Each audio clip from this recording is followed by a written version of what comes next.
নাম ছিল সোনার বাংলাদেশ। এই দীর্ঘ 53 বছরের মধ্যে সাধারণ মানুষ তার স্বাধীনতা বজায় রেখে তারা কোন দলকে ভোট দিতে পারেনি।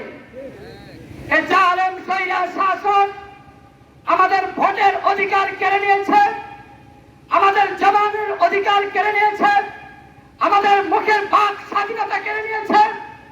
এই জালেম শাসককে 5 আগস্টের মধ্যে আল্লামা মুফতি ফয়জুল করিম কাসেমী দাওয়াত বরকাতুহু আলিয়ার মাধ্যমে ছাত্র জনতাকে সামনে রেখে এই স্বৈরা শাসককে তারা পতন থেকে নামিয়েছে।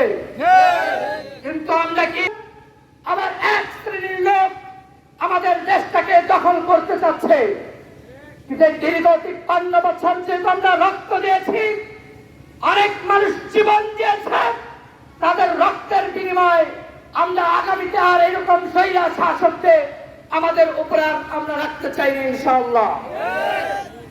সেই জন্য আসেন আমাদের ইসলামী আন্দোলন বাংলাদেশ পীর সাহেব হুজুরের মনোনীত হাত পাখা যেই দল আমাদের আছে, পীর সাহেব হুজুরের নেতৃত্বে আমরা ইসলামী আন্দোলনের হাতকে শক্তিশালী করবো ইনশাআল্লাহ। আমরা পীর সাহেব হুজুরের হাতকে শক্তিশালী করবো ইনশাআল্লাহ।